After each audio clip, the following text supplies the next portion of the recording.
Sugar పేషెంట్స్కి heart problem అనేది వచ్చే అవకాశం ఉంది. బాగా గుండెలో పట్టేసినట్టు కానీ నొప్పి ఎక్కువ అవటం లేదా చెమటలు పట్టడం అలసట రావడం ఆయాసం ఇలాంటివి 10 నిమిషాల వరకు కూడా నార్మల్గా ఉన్న మనిషికి సడన్గా హార్ట్ అటాక్ కూడా రావచ్చు. కొరనరీ ఆర్టరీ డిసీజ్ అంటే హార్ట్కి వెళ్ళే బ్లడ్ వెజల్స్లో బ్లాక్స్. ఆ బ్లాక్స్ ఉన్న వాళ్ళకి సిమ్టమ్స్ వచ్చినప్పుడు లేదా అటాక్స్ వచ్చినప్పుడు స్టంట్ హార్ట్ అటాక్ అనేది ఎక్కువగా పెరిగిపోయింది. ప్రముఖ ఇంటర్వెన్షనల్ కార్డియాలజిస్ట్ డాక్టర్ రాహుల్ గారు ఉన్నారు. ఎంత క్వాంటిటీ ఆఫ్ వాటర్ అనేది మనం ఖచ్చితంగా తీసుకోవాలి? హార్ట్ పంపింగ్ ఫంక్షన్ మీద కిడ్నీ ఫంక్షన్ మీద డిపెండ్ అయ్యింది. ఎక్కువ వాటర్ తాగితే ఏమవుతుందంటే వాళ్ళ హార్ట్ సరిగ్గా పంప్ చేయలేదు. సో అందుకే బీపీ మెడిసిన్స్ తీసుకునే వాళ్ళని కూడా వాటర్ కంటెంట్ జాగ్రత్తగా చూడాలి. వర్కౌట్స్ చేస్తూ చనిపోవడం ఇలా అని. సో ఈ డిహైడ్రేషన్ గురైనప్పుడు ఏమవుతుందంటే జనరల్గా మన బ్లడ్ కొంచెం థిక్ అవుతుంది అండ్ ఆ బ్లడ్ వెళ్ళే ఫ్లో కూడా స్లో అవుతుంది. ఈ హార్ట్ ప్రాబ్లమ్స్ ఉన్న వాళ్ళు వాటర్ కంటెంట్ని జాగ్రత్తగా మానిటర్ చేసుకోవాలి. Welcome to Suman TV. So జనరల్గా హార్ట్ అటాక్ ఈ మధ్య కాలంలో హార్ట్ అటాక్ అనేది ఎక్కువగా పెరిగిపోయింది. యంగ్స్టర్స్ లో ఈ రిస్క్ ఎక్కువగా కనిపిస్తుందని చెప్తున్నారు. అయితే ఇది సమ్మర్లో కూడా కేసెస్ ఎక్కువగా ఉంటాయి, హార్ట్ అటాక్ ఎక్కువగా వచ్చే అవకాశం ఉంటుందని చెప్తున్న నేపథ్యంలో అసలు ఎలాంటి జాగ్రత్తలు తీసుకోవాలి, ఏ సిమ్టమ్స్ కనిపిస్తే వెంటనే డాక్టర్ని సంప్రదించాలి, పూర్తి వివరాలు తెలుసుకుందాం. మనతో పాటు ప్రముఖ ఇంటర్వెన్షనల్ కార్డియాలజిస్ట్ డాక్టర్ రాహుల్ గారు ఉన్నారు. డాక్టర్ గారు నమస్తే అండి. నమస్తే అండి. జనరల్గా కూడా హార్ట్ అటాక్ ఏంటో ఈ మధ్యకాలంలో ఎక్కువగా పెరిగిపోయింది ఇలా చెప్తున్న నేపథ్యంలో యంగ్స్టర్స్లో ఎక్కువగా చూస్తూ ఉన్నాం, వర్కౌట్స్ చేస్తూ చనిపోవడం ఇలా అని. ఈ సమ్మర్లో రిస్క్ ఎక్కువగా ఉంటుంది అంటున్నారు డాక్టర్ గారు, నిజమేనా అది? సో సమ్మర్లో రిస్క్ ఎక్కువగా ఉండటం అనేది పార్ట్లీ నిజం. ఎందుకంటే సమ్మర్లో జనరల్గా టెంపరేచర్స్ ఎక్కువ ఉంటాయి. టెంపరేచర్స్ ఎక్కువ ఉండటం వల్ల డీహైడ్రేషన్ గురవుతారు. సో ఈ డీహైడ్రేషన్ గురైనప్పుడు ఏమవుతుందంటే జనరల్గా మన బ్లడ్ కొంచెం థిక్ అవుతుంది అండ్ ఆ బ్లడ్ వెళ్ళే ఫ్లో కూడా స్లో అవుతుంది. దానివల్ల ఆల్రెడీ బ్లాక్స్ ఉన్న పేషెంట్స్, ఆల్రెడీ రిస్క్ ఉన్న పేషెంట్స్ లేదా పెద్దవాళ్ళు, ఇలాంటి వాళ్ళల్లో మనం హార్ట్ అటాక్స్ అనేది ఒక్కొక్కసారి చూడొచ్చు. సో అందుకే సమ్మర్లో కూడా జాగ్రత్తగా ఉండాలి. డీహైడ్రేషన్ చాలా మేజర్ రోల్ పోషిస్తుంది ఈ హార్ట్ అటాక్కి అంటారు. అది ఎట్లాగా, అసలు డీహైడ్రేట్ అవుతున్నామని మనకి ఎలా తెలుస్తుంది? సో డీహైడ్రేట్ అవుతున్నామని మనకి ఎట్లా తెలుస్తుంది అంటే ముఖ్యంగా చెమటలు ఎక్కువ పడతాయండి.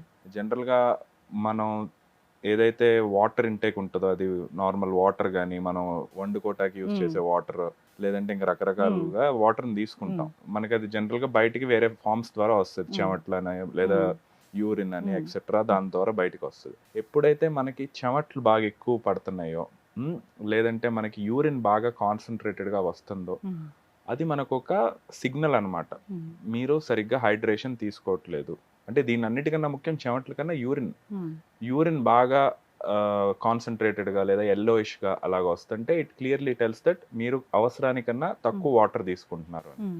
సో ఇంకోటి జనరల్గా ఎండల్లో బయటికి వెళ్తాం కాబట్టి టెంపరేచర్స్ ఎక్కువ ఉంటాయి అండ్ తెలంగాణ కొంచెం డ్రైగా ఉన్నా కూడా ఆంధ్ర సైడ్ అటు సైడ్ కొంచెం హ్యూమిడిటీ ఎక్కువ కాబట్టి అటు సైడ్ చెమటలు ఎక్కువ పడతాయి. మనకు కావాల్సిన దానికన్నా బయటికి వెళ్ళేది ఎక్కువ ఉంటుంది అనమాట. సో అలాంటప్పుడు డిహైడ్రేట్ అవుతారు. ఓకే డాక్టర్ గారు, అసలు జనరల్గానే ఇప్పుడు హార్ట్ అటాక్ వచ్చే రిస్క్ ఉంది అని ఒక పేషెంట్కి ఒక 4 రోజుల ముందు 15 రోజుల ముందు ఇట్లా తెలుస్తుంది అంటారు కదా, అట్లా నిజంగానే ఏమైనా తెలిసే అవకాశం ఉంటుందా? హార్ట్ అటాక్స్ కొన్ని సందర్భాల్లో సడన్గా వస్తాయి, కొన్ని సందర్భాల్లో కొన్ని వార్నింగ్ సైన్స్ ఉంటాయి. జనరల్గా వార్నింగ్ సైన్స్ అంటే నడిచేటప్పుడు కొంచెం గుండెల్లో పట్టేసినట్టు ఉండటం కానీ ఆయాసం లాగా అనిపించడం కానీ, ఇవన్నీ ఏంటంటే హార్ట్ అటాక్ కాదు, మీకు ఏదో హార్ట్కి సంబంధించి ప్రాబ్లం ఉండొచ్చు అని ఒక సంకేతాన్ని ఇస్తాయి అనమాట. ఇంకా దాని టైంకి మనం అబ్జర్వ్ చేసి చెక్ చేయించుకుంటే కొన్నిసార్లు రాకముందలే ఐడెంటిఫై చేస్తాం. కానీ మోస్ట్ ఆఫ్ ది టైమ్స్ ఏమవుతుందంటే హార్ట్ అటాక్స్ చాలా సడన్గా వస్తాయి అనమాట. అంటే నిన్న మొన్నటి వరకు లేదా ఒక 10 నిమిషాల వరకు కూడా నార్మల్గా ఉన్న మనిషికి సడన్గా హార్ట్ అటాక్ కూడా రావచ్చు. ఇప్పుడు హైడ్రేషన్ చాలా ఇంపార్టెంట్ ఈ సమ్మర్లో. హార్ట్ అటాక్ వచ్చే ముందు కొందరు లక్షణాలు కనిపిస్తాయి, కొందరు లక్షణాలు కనపడవు. ఇప్పుడు హైడ్రేషన్ ఇంపార్టెంట్ అని మనం మాట్లాడుకున్నప్పుడు ఎంత క్వాంటిటీ ఆఫ్ వాటర్ అనేది మనం ఖచ్చితంగా తీసుకోవాలి ఈ సమ్మర్లో అయితే? సో క్వాంటిటీ ఆఫ్ వాటర్ ఆ మనిషి యొక్క హార్ట్ పంపింగ్ ఫంక్షన్ మీద, కిడ్నీ ఫంక్షన్ మీద డిపెండ్ అయి ఉంటుందండి. ఇప్పుడు ఒక నార్మల్ మనిషి ఉన్నాడు, హార్ట్ పంపింగ్ కిడ్నీ ఫంక్షన్ అంతా బాగుంది అనుకోండి, అతను ఎట్లాగైనా 2.5 నుంచి 3.5 లీటర్ల వరకు నీళ్లు తాగొచ్చు. మరి ఎక్కువ కూడా తాగకూడదు. అలా అని ఎక్కువ తాగినా కూడా ఇబ్బందే, సోడియం లెవెల్స్ తగ్గుతాయి ఎక్కువ తాగితే. సో దానివల్ల మళ్ళీ కన్ఫ్యూజన్ అని అదని ఇదని వస్తుంది, వాటర్ టాక్సిటీ. ఎగ్జాక్ట్లీ. అదే హార్ట్ పంపింగ్ తక్కువ ఉందనుకోండి, కొంతమందికి హార్ట్ పంపింగ్ ఒక 45% లేదా 30%, ఇంకా తక్కువ కూడా ఉంటుంది. అలాంటి వాళ్ళు ఎక్కువ వాటర్ తాగకూడదు. ఎక్కువ వాటర్ తాగితే ఏమవుతుందంటే వాళ్ళ హార్ట్ సరిగ్గా పంప్ చేయలేరు. పంప్ చేయకపోవటం వల్ల ఏంటంటే ఆ వాటర్ అంతా మళ్ళీ లంగ్స్లో అక్యూములేట్ అయ్యి ఆయాసం రావటం అలాంటిది వస్తుంది అనమాట. అలాగే కిడ్నీ ప్రాబ్లం ఉన్న వాళ్ళు కూడా కొంతమంది డయాలసిస్ మీద ఉంటారు, లేదా కొంతమంది డయాలసిస్కి వెళ్ళే స్టేజ్లో ఉంటారు. ఇలాంటి వాళ్ళు ఏంటంటే వాళ్ళ కిడ్నీ కరెక్ట్గా ఫిల్టర్ చేయలేదు. సో వాళ్ళు కూడా ఎక్కువ తాగకూడదు. జనరల్గా మీ యొక్క హార్ట్ ఫంక్షన్ కిడ్నీ ఫంక్షన్కి తగినట్టుగా మీరు వాటర్ ఇంటేక్ అనేది తీసుకోవటం మంచిది.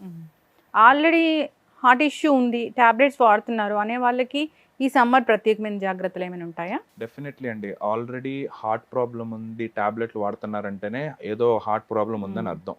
ఈ హార్ట్ ప్రాబ్లమ్స్ ఉన్న వాళ్ళల్లో ముఖ్యంగా కొరోనరీ ఆర్టరీ డిసీజ్ అంటాం. కొరోనరీ ఆర్టరీ డిసీజ్ అంటే హార్ట్కి వెళ్ళే బ్లడ్ వెజల్స్లో బ్లాక్స్. ఆ బ్లాక్స్ ఉన్న వాళ్ళకి జనరల్గా మనం సిమ్టమ్స్ వచ్చినప్పుడు లేదా అటాక్స్ వచ్చినప్పుడు స్టంట్లు కానీ బైపాస్ సర్జరీలు కానీ చేసి బ్లడ్ థిన్నర్ టాబ్లెట్స్ పెడతాం అనమాట. ఇలాంటి వాళ్ళు చాలా జాగ్రత్తగా ఉండాలి. ఎందుకు అంటే బ్లడ్ థిన్నింగ్ టాబ్లెట్స్ పెట్టినప్పుడు బ్లడ్ థిన్ అవుతుంది.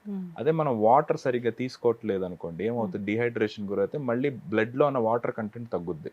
సో బ్లడ్ చిక్కబడుద్ది, దానివల్ల మళ్ళీ బ్లాక్స్ వచ్చే అవకాశం ఉంది. సో నేను అందుకే నా పేషెంట్స్ అందరికీ ఎవరికైతే స్టంట్ జరిగిందో లేదా బైపాస్ సర్జరీకి వెళ్ళారో హార్ట్ పంపింగ్ బాగుంటే most important thing don't get dehydrated, అంటే డిహైడ్రేషన్ గురవ్వకుండా జాగ్రత్తలు తీసుకోండి అని నేను వాళ్ళకి క్లియర్గా చెప్తాను. ఇది ఒక ముఖ్యమైన విషయం. ఇంకోటి, కొంతమంది మందులు వాడతారు ఇప్పుడు బీపీ కని వాటికని వీటికని. డిహైడ్రేట్ అయినప్పుడు ఏమవుతుందంటే బీపీ మెడిసిన్స్ ఎఫెక్ట్ ఎక్కువ ఉంటుంది. సో ఆల్రెడీ బీపీ సపోజ్ ఒక 130, 140 ఉందనుకోండి పేషెంట్ బీపీ, దానికి తగినట్టుగా మనం మెడిసిన్స్ ఇస్తాం. ఒక పక్కన దానికి సరిపడా వాటర్ తీసుకోవట్లేదు. సరిపడా వాటర్ తీసుకోకపోవటం వల్ల ఏమవుతుంది, బీపీ డౌన్ అవుతుంది. బీపీ డౌన్ అవుతుంది కానీ మందులు డోస్ మార్చరు, దానివల్ల ఏంటి ఇంకా బీపీ డౌన్ అవుతుంది. సో అది కూడా ఒక డేంజర్ అనమాట. సో అందుకే బీపీ మెడిసిన్స్ తీసుకునే వాళ్ళని కూడా వాటర్ కంటెంట్ జాగ్రత్తగా చూసుకొని మరీ డీహైడ్రేట్ అవ్వకుండా, ఒకవేళ డీహైడ్రేట్ ఎక్కువ అవుతుంటే దానికి తగినట్టు బీపీ మెడిసిన్స్ కూడా అడ్జస్ట్ చేయమని చెప్తాం అనమాట. సో ఇలాంటి జాగ్రత్తలు తీసుకోవాలి. హై బ్లడ్ ప్రెషర్ కూడా హార్ట్ అటాక్ ఒక కారణం అవుతుందా? అంటే ఎవరికైతే హై బ్లడ్ ప్రెషర్ చాలా కాలంగా ఉండి దానికి మల్టిపుల్ మెడిసిన్స్ వాడుతున్నారో వాళ్ళకి కూడా హార్ట్ అటాక్ లేదా హార్ట్కి సంబంధించిన ప్రాబ్లమ్స్ వచ్చే అవకాశం ఎక్కువ. ఎందుకంటే రిస్క్ ఫ్యాక్టర్స్ చూసుకుంటే blood pressure is also one of the most common risk factor for heart diseases. ఇప్పుడు చాలా మంది సన్ స్ట్రోక్ అయింది, లేకపోతే హీట్ స్ట్రోక్ అయింది, కోమాలోకి వెళ్ళిపోయారని కూడా అంటూ ఉంటారు, రావచ్చు బయటికి. కానీ అట్లా వెళ్ళినప్పుడు హార్ట్ మీద ఏమైనా ప్రభావం చూపిస్తుందా? సో ఇప్పుడు మనం అనుకున్నట్టుగానే ఎవరైతే సన్ స్ట్రోక్ కి లేదా వడదెబ్బకి ఇట్లా గురైన వాళ్ళకి కొంత హార్ట్ మీద కూడా ఇంపాక్ట్ ఉంటుంది. ఎందుకంటే డీహైడ్రేషన్ వల్ల హార్ట్ కూడా ఎఫెక్ట్ అవుతుంది అనమాట. సో అందుకనే ఎవరికైతే ఈ సన్ స్ట్రోక్ వడదెబ్బ తగిన వాళ్ళు జాగ్రత్తగా ఉండాలి. మెయిన్గా ఇది ఎఫెక్ట్ అయిన వాళ్ళకి బ్రెయిన్కి సంబంధించిన ప్రాబ్లమ్స్ లేదా మజిల్స్కి సంబంధించిన ప్రాబ్లమ్స్ ఎక్కువ వస్తాయి అన్నమాట. దానివల్ల రివర్స్గా హార్ట్ మీద స్ట్రెస్ పడి హార్ట్ కూడా ఎఫెక్ట్ అయ్యే అవకాశం ఉంది. ముఖ్యంగా యంగ్స్టర్స్ ఇప్పుడు జిమ్కి వెళ్తారు, వర్కౌట్స్ ఎలాగూ చేయాలి, ఫిజికల్ యాక్టివిటీ ఉండాలని చెప్తూ ఉంటారు. ఈ మధ్య ఏంటో ఫిజికల్ యాక్టివిటీ హార్ట్ హెల్త్కి అవసరం లేదని కూడా చెప్తున్నారు. ఇన్ ద సెన్స్ జిమ్లో అంత పెద్దగా వర్కౌట్ చేయాల్సిన పని లేదు అని కూడా చెప్తూ ఉన్నారు. ఈ సమ్మర్ ప్రత్యేకమైన జాగ్రత్తలు ఏమైనా ఉంటాయా? సో సమ్మర్లో డెఫినెట్గా వాకింగ్ చేసేవాళ్ళు కానీ వర్కౌట్ చేసేవాళ్ళు కానీ తీసుకోవాల్సిన జాగ్రత్త ఏంటంటే మరీ ఎండలో వర్కౌట్ కానీ వాకింగ్ కానీ చేయొద్దు. మార్నింగ్ 10 నుంచి ఈవినింగ్ 4 వరకు లేదా మార్నింగ్ 9 నుంచి ఈవినింగ్ 4 వరకు వీలైతే don't do any external physical activity, అంటే బయటికి వెళ్ళి చేసేదో అది వీలైనంత వరకు అవాయిడ్ చేయండి. అది అతి ముఖ్యమైనది. నెక్స్ట్ మీరు అడిగిన ప్రశ్నకు సమాధానం ఏంటంటే ఇంటర్నేషనల్ గైడ్ లైన్స్ ఏం రికమెండ్ చేస్తున్నాయంటే ఒక వారానికి 2.5 అవర్స్కి తగినంత ఏరోబిక్ ఎక్సర్సైజ్. ఏరోబిక్ ఎక్సర్సైజ్ అంటే వాకింగ్ కానీ బ్రిస్క్ వాకింగ్ కానీ దిస్ ఈజ్ ఇనఫ్.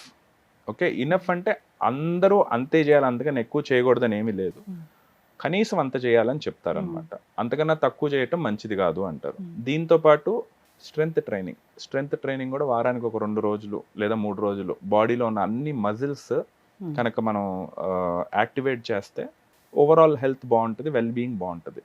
సో ఇవన్నీ చేయటం వల్ల ఏమవుతుందంటే మన మైటోకాండ్రియా అని ఉంటాయి మన సెల్స్లో చిన్న అవన్నీ యాక్టివేట్ అయ్యి అది ఉన్నప్పుడు మనకి ఓవరాల్ వెల్ బీయింగ్గా స్ట్రాంగ్గా లేదంటే కొంచెం ఎనర్జెటిక్గా ఫీల్ అవుతాం అన్నమాట. అలానే మరీ ఎక్సెసివ్గా చేయకూడదు. అలా అని కొంతమంది ఏంటి థ్రెడ్మిల్ మీద వాళ్ళ వల్ల అయినా కాకపోయినా ఒక ఎక్కువ చేసేస్తూ ఉంటారు. దానివల్ల హార్ట్ రేట్స్ బాగా పెరిగిపోతాయి కొంతమందికి. So anything extreme is not good. Okay, నేనేం చెప్తానంటే మీరు ఎంతవరకు చేయాలంటే మీరు పక్క వాళ్ళతో అట్లీస్ట్ మాట్లాడగలిగే అంతవరకు స్ట్రెస్ తీసుకోండి, అంటే మీ హార్ట్కి స్ట్రెస్ ఇవ్వండి, అంతకు మించి ఇవ్వద్దు. ఇప్పుడు పరిగెడుతున్నప్పుడు మీరు మాట్లాడాలి అట్లీస్ట్. ఎస్ డాక్టర్ గారు, ఇప్పుడు జిమ్కి వెళ్ళి ఎక్కువ ఎక్సర్సైజ్ చేసి లేదా చేస్తుంటే కూడా కుప్పకూలిపోయి చనిపోయే వాళ్ళని చూసాం మనము. అంటే వాళ్ళకి అప్పుడు ఒక లక్షణం ఏదైనా కనిపిస్తుంది, మీరు జాగ్రత్త తీసుకోండి, వెంటనే ఆపేయండి, రెస్ట్ తీసుకోండి అనేది ఏమి ఉండదా? జనరల్గా జిమ్కి వెళ్ళి ఇలా కొలాప్స్ అయిన వాళ్ళల్లో కొంతమందికి అన్ఫార్చునేట్గా ఏమీ ముందల వార్నింగ్ సైన్స్ రాకుండానే అయిన వాళ్ళు ఉన్నారండి. బట్ కొంతమందికి ఏంటంటే కొంచెం అలసట ఎక్కువగా అనిపించడం, లేదంటే కొంచెం గుండెల్లో బరువుగా అనిపించడం, లేదా లైట్గా గుండె దడ రావటం, కొంచెం తలంతా డిమ్గా అనిపించడం, ఇలాంటివి అనిపించినా కూడా వాళ్ళు ఏం చేస్తారంటే ఇదేముందిలే, నేను కొంచెం ఎక్కువ టైర్ అయ్యాను, లేదంటే ఫుడ్ సరిగ్గా తీసుకోలేదు, ముందు రోజు సరిగ్గా నిద్రపోలేదు, లేదా ముందు రోజు వర్కౌట్ చేయటం వల్ల ఈరోజు నాకు ఇట్లా అనిపిస్తుంది అని జనరల్గా నెగ్లెక్ట్ చేస్తారు. ఇలాగ నెగ్లెక్ట్ చేసి కొంచెం హార్ట్ అటాక్స్ లేదా హార్ట్ ప్రాబ్లమ్స్ వచ్చిన వాళ్ళని కూడా మనం చూసామన్నమాట. సో అందుకే ఏంటంటే ఎనీ అబ్నార్మాలిటీ, అంటే మీకు సంబంధించి మీకు ఏదన్నా సరిగ్గా అనిపించకపోతే don't push yourself. First ఒక్క నిమిషం కూర్చొని, లేదా మీ పక్కన ఎవరన్నా ఉంటే వాళ్ళతో చూపించుకొని, లేదా వీలైతే డాక్టర్ని కన్సల్ట్ చేసి అన్ని నార్మల్ అనుకుంటేనే దెన్ యూ రెజ్యూమ్. వాటర్ తాగితే అప్పుడు అంటే డీహైడ్రేషన్ వల్ల అయితే వాటర్ తాగితే హెల్ప్ అవుతుంది, బట్ అన్నిటికీ వాటర్ కాదు కదా సొల్యూషన్. ప్రాబ్లం అనేది రకరకాల రీజన్స్ వల్ల వస్తుంది కదా. ఇప్పుడు ఏంటో వాట్సాప్లో వైరల్ అవుతుంది, ఒక 3 టాబ్లెట్స్ మీ పక్కనే ఉంచుకోండి, హార్ట్ అటాక్ వచ్చినప్పుడు లేదా ఆ ప్రాబ్లం ఉందనగానే వెంటనే తీసుకోండి అని. అలాంటి టాబ్లెట్స్ నిజంగానే పనిచేస్తాయా? టాబ్లెట్స్ అయితే పనిచేస్తాయండి, అలా అని అందరూ దగ్గర ఉంచుకోవటం, అందరూ తీసుకోవటం కరెక్ట్ కాదు. ఆ టాబ్లెట్స్ జనరల్గా హార్ట్ అటాక్ పేషెంట్స్ ఎవరైనా వస్తే ఫస్ట్ ఎయిడ్ కింద హాస్పిటల్స్లో ఇస్తాం మనం. కాకపోతే ఫస్ట్ ఆ టాబ్లెట్స్ తీసుకునే ముందు అది హార్ట్ అటాకా కాదా అనేది ఐడెంటిఫై చేయాలి. ఐడెంటిఫై చేయకుండా టాబ్లెట్స్ తీసుకోవడం అనేది అన్ని సందర్భాల్లో కరెక్ట్ కాదు. బట్ కొన్ని ఆ సిచ్యువేషన్స్ ఉంటాయి, అంటే మారుమూల ప్రదేశాలు, లేదంటే ఎవరు హాస్పిటల్స్ ఫెసిలిటీ లేని ప్లేసులకు మీరు ఎప్పుడైనా వెళ్ళారనుకోండి, రూరల్ బాగా రూరల్ ప్లేసెస్, మీకు కొంచెం హార్ట్ అటాక్స్ లేదా హార్ట్ ప్రాబ్లమ్స్ గురించి అవగాహన ఉంది, లేదా మీ ఫ్యామిలీలో ఆల్రెడీ హార్ట్ ప్రాబ్లం ఉంది, మీకు డయాబెటీస్ కానీ షుగర్ కానీ ఇలాంటి ఏదన్నా ఉండి ఎవరన్నా మిమ్మల్ని ఫోన్లో కనీసం మీ సిమ్టమ్స్ గురించి, ఓకే ఇది హార్ట్ అటాక్ లాగా ఉంది అని మీకు ఒక ఇన్ఫర్మేషన్ ఇవ్వగలిగితే ఆ టైంలో ఇంకా తప్పనిసరి పరిస్థితుల్లో తీసుకోవటం మంచిది. కోమార్బిడిటీస్ చాలా డేంజర్ డాక్టర్ గారు. అయితే కోమార్బిడిటీస్ డెఫినెట్లీ డేంజర్, అందుకే కదా కోమార్బిడిటీస్ అంది వాళ్ళని. సో అవైతే ఎప్పుడైనా ఈ హార్ట్ ని ఇబ్బంది పెట్టొచ్చు, అంటే బీపీ గానీ షుగర్ గానీ. డెఫినెట్లీ షుగర్ పేషెంట్స్ కి ఏదో ఒక టైంలో హార్ట్ ప్రాబ్లం అనేది ఏదో ఒక రూపంలో వచ్చే అవకాశం ఎక్కువ. అట్లాగే బీపీ పేషెంట్స్ కూడా, ఫ్యామిలీ హిస్టరీ కూడా, స్మోకర్స్ అన్నిటికన్నా ముఖ్యం, నెక్స్ట్ వచ్చేసి sedentary life style, over weight, ఇవన్నీ ఏంటంటే రిస్క్ ఫ్యాక్టర్స్. ఇప్పుడు సడన్ గా అనిపిస్తుంది, మీరు చెప్పిన ఆ లక్షణాలు కనిపిస్తున్నాయి, ఇది సమ్మర్ కావచ్చు, వింటర్ కావచ్చు, మాన్సూన్ కావచ్చు, రెయినీ సీజన్ కావచ్చు, ఏదైనా కావచ్చు, బరువుగా అనిపిస్తుంది లేదా పట్టేసినట్లు అనిపిస్తుంది, గుండె నొప్పి అని నాకు డౌట్ వచ్చింది అన్నప్పుడు వెంటనే ఏం చేయాలి డాక్టర్ గారు? ఈ సిమ్టమ్స్ ఏ వయసులో వచ్చిన వాళ్ళకి చూసుకోవాలండి. అది ఒక 20 ఏళ్ళు 30 ఏళ్ళు వాళ్ళకి వస్తే జనరల్గా హార్ట్ ప్రాబ్లమ్స్ అనేది చూడం, అంటే సివియర్ హార్ట్ ప్రాబ్లమ్స్ అనేది ఆ వయసులో చూడం. అలా అని రావు అంటే వచ్చిన వాళ్ళు కూడా ఉన్నారు. అలాంటి వాళ్ళకి ఇలాంటి ప్రాబ్లమ్స్ ఉంటే ఫస్ట్ ఆఫ్ ఆల్ ఏదన్నా నాకు గ్యాస్ట్రైటిసా, లేదంటే ఏదైనా మజిల్ పెయినా, లేదంటే ఏదైనా బోన్ పెయినా, లేదంటే ఏదైనా ఇంజురీ అయిందా, ఇలాంటివన్నీ మైండ్లోకి రావాలన్నమాట. అవి ఏమీ లేవు, నాకు బాగా గుండెలో పట్టేసినట్టు కానీ, కొంచెం కదిలిన నొప్పి ఎక్కువ అవటం, లేదా బాగా చెమటలు పట్టడం, అలసట రావటం, ఆయాసం రావటం, ఇలాంటివి అనుకున్నప్పుడు సింపుల్ టెస్ట్ హాస్పిటల్కి వెళ్ళి ఒక ఈసీజీ చేయించుకుంటే మీ క్లారిటీ వచ్చేస్తుంది అనమాట. అదే ఇంకొంచెం పెద్దవాళ్ళు ఒక 30 to 50 ఇయర్స్ లేదా 40 to 50 ఇయర్స్ ఈ వయసులో ఉన్న వాళ్ళు, ఆల్రెడీ మనం ఇందాక మాట్లాడుకున్నట్టు కోమార్బిడిటీస్, డయాబెటీస్ కానీ, హైపర్ టెన్షన్ కానీ, ఇలాంటి ఇబ్బందులు ఏదన్నా అనిపిస్తే, లైక్ గ్యాస్ ప్రాబ్లం లాగా కానీ, మంటలాగా కానీ, సొంత వైద్యం చేసుకోకుండా లేదా వాట్సాప్ వైద్యాలు చేసుకోకుండా వీలైతే హాస్పిటల్కి వెళ్ళి సింపుల్ ఈసీజీ చేయించుకొని ఒక బీపీ డాక్టర్ ఎగ్జామినేషన్ చేయించుకుంటే చాలా వరకు క్లారిటీ వస్తుంది. అసలు ఏం లేవు, హెల్తీ ఇండివిజువల్ ఎన్నాళ్ళకి ఒకసారి హార్ట్ చెకప్ చేయించుకోవాలి. సో అది కూడా ఏజ్ బట్టి మారుతుందండి. ఇప్పుడు కొత్త గైడ్ లైన్స్ వచ్చినాయి, కొలెస్ట్రాల్ గైడ్ లైన్స్ వచ్చినాయి, అమెరికన్ గైడ్ లైన్స్. అందులో కొన్ని విషయాలు చెప్తే మీరు షాక్ అవుతారు. ఒకప్పుడు 40 ఇయర్స్ అనేవాళ్ళు, ఇప్పుడు 30 ఇయర్స్ నుంచి కొలెస్ట్రాల్ లెవెల్స్ జాగ్రత్తగా మానిటర్ చేయాలని చెప్తున్నారు. ఎవరిలో అయితే రిస్క్ ఉందో, అంటే వాళ్ళ పేరెంట్స్లో వాళ్ళకి కొలెస్ట్రాల్ డిసీజెస్ ఉంటాయి, వాళ్ళకి దాదాపు 9 ఏళ్ళ నుంచి 10 ఏళ్ళలో ఆ టైం నుంచే పిల్లల్లో కూడా రెగ్యులర్గా ఆ కొలెస్ట్రాల్ లెవెల్స్ ఫాలో అప్ చేయటం అనేది మంచిది అనేది చెప్తున్నారు అనమాట. కొలెస్ట్రాల్ అసలు ఎంత ఎల్డిఎల్ హెచ్డిఎల్ ఇవి చెప్తారు కదా, ఒక కన్ఫ్యూజన్ ఉంటుంది, ఎంత ఉంటే వాళ్ళు సేఫ్ జోన్లో ఉన్నట్లు? సో కొలెస్ట్రాల్ అనేది మన బాడీలో వెరీ ఇంపార్టెంట్ మాలిక్యూల్ అండి అది. ఎందుకంటే కొలెస్ట్రాల్ వల్లే మనకు హార్మోన్స్ కానీ సెల్స్ యొక్క మెంబ్రెయిన్స్ ఇవన్నీ ఇంటాక్ట్గా ఉంటాయి. అలా అని కొలెస్ట్రాల్ ఒక లెవెల్ దాటి ఎక్కువ అవటం వల్ల ఇబ్బందులు చూస్తాం అనమాట. బ్లడ్ వెజల్స్లో బ్లాక్స్ రావటం ఇవన్నీ చూస్తూ ఉంటాం. జనరల్గా మనకి బుక్స్ చెప్పేది ఏంటంటే ఏ ప్రాబ్లం లేకుండా ఫస్ట్ టైం ఎల్డిఎల్ చేయించుకుంటే నార్మల్ హెల్దీ పర్సన్స్లో లెస్ దాన్ 70 అనేది మంచిది. ఇవన్నీ వెస్ట్రన్ గైడ్ లైన్స్. బట్ మన ఇండియన్ గైడ్ లైన్స్లో కూడా ఈ మధ్య as low as possible is the best అని చెప్తున్నారు అనమాట. దీని మీద చాలా డిబేట్ ఉందండి. కొంతమంది డైటీషియన్స్ కానీ లేదంటే సెల్ఫ్ ప్రొక్లైమ్డ్ 70 కన్నా తక్కువ అసలు చూస్తామా డాక్టర్ గారు? చూస్తాం. అంటే ఎందుకంటే మన డైట్ అలాంటిదండి. అంటే ఇప్పుడు మనం పొద్దున్న లేచిన దగ్గర నుంచి మనం అన్ని కార్బ్స్, ఎక్కువ కార్బ్స్ తింటూ ఉంటాం. దానికి తగినట్టు ఎక్సర్సైజ్ చేయము, బాడీకి రెస్ట్ ఇవ్వము, తర్వాత నైట్స్ తింటాం, లేట్ నైట్స్, స్వీట్స్, షుగర్లు యాడ్ చేస్తాం. ఇవన్నీ చేస్తూ ఉంటే డెఫినెట్లీ ఎల్డిఎల్ లెవెల్స్ పెరుగుతాయి. స్లీప్ కూడా very important. Sleep is very important. ఇప్పుడు ఎండలు బాగా దంచి కొడుతూ ఉన్నాయి, చూసారు, హీట్ వేవ్ లాగా ఉంది. ఇలాంటప్పుడు ఈ సందర్భంగా, ఇంటర్వ్యూ సందర్భంగా ఎవరికైనా హార్ట్ పదిలంగా ఉండాలి అంటే ఒక 4 జాగ్రత్తలు అంటే ఏం చెప్తారు? So first of all hydration is the key, అన్నిటికన్నా ముఖ్యం. సో హైడ్రేషన్ తర్వాత బీపీ కనుక ఉంటే మీరు డీహైడ్రేట్ అవుతుంటే బీపీ చెక్ చేసుకొని దాని ప్రకారం మీ బీపీ టాబ్లెట్స్ని అడ్జస్ట్ చేసుకోండి. దాని తర్వాత ఎండాకాలంలో ఎండలు బాగా ఎక్కువ ఉన్నప్పుడు వీలైతే బయటికి వెళ్ళటం లేదా ఈ ఎక్సర్సైజ్లు, వర్కౌట్లు ఆ టైంలో ఆపేసేయండి. దాని తర్వాత అతి ముఖ్యమైనది ఏంటంటే ఈ హార్ట్ ప్రాబ్లమ్స్ ఉన్న వాళ్ళు వాటర్ కంటెంట్ని జాగ్రత్తగా మానిటర్ చేసుకోవాలి. అధిక చెమటలు పడుతూ ఉంటే కూడా అది డేంజర్ సైన్. చాలా మందికి షర్ట్ తొడిసిపోయేంత బాగా ఎక్కువ చెమటలు పడితే అదేంటంటే ఇంకా ఎక్కువ వాటర్ తాగాలి అని మీకు సంకేతం ఇస్తుంది అన్నమాట. కోకోనట్ వాటర్ తీసుకుంటే ఎలక్ట్రోలైట్ బ్యాలెన్స్ అవుతాయా? డెఫినెట్లీ ఎలక్ట్రోలైట్స్ ఉంటాయండి. అలా అని మరి ఎక్కువ కూడా తీసుకోకూడదు, దాంట్లో షుగర్స్ ఇవి కూడా ఉంటాయి. సో నార్మల్ పేషెంట్స్ తీసుకోవచ్చు, అలా అని మరీ ఎక్కువ కూడా మంచిది కాదు. చక్కటి ఇన్ఫర్మేషన్ డాక్టర్ గారు. డీహైడ్రేషన్ చాలా డేంజరు. సో డీహైడ్రేట్ అవుతే కనుక అది హార్ట్ మీద కూడా ప్రభావం చూపిస్తుంది. హార్ట్ కొంచెం దడగా అనిపిస్తున్నా, ఏదో అబ్నార్మల్గా అనిపిస్తున్నా, అలసటగా ఉన్నా ఖచ్చితంగా డాక్టర్ని సంప్రదించాల్సిందే. ట్రావెల్లో ఉన్న వాళ్ళైతే దగ్గర ఉన్న ఏ హాస్పిటల్కైనా, చాలా మంది కూడా మాకు తెలిసిన డాక్టర్ దగ్గరికే వెళ్ళాలని ఆ టైం అంతా వేస్ట్ చేస్తూ ఉంటారు. ఒక గోల్డెన్ పీరియడ్ ఉంటుందని చెప్తారు కదా డాక్టర్ గారు, ఎంత టైం అది? Half an hour. Heart attack వస్తే హార్ట్ ఇస్ మజిల్ అండి. మజిల్కి ఫుడ్ అనేది ఆపేసామనుకోండి డెఫినెట్ గా డ్యామేజ్ మొదలవుద్ది.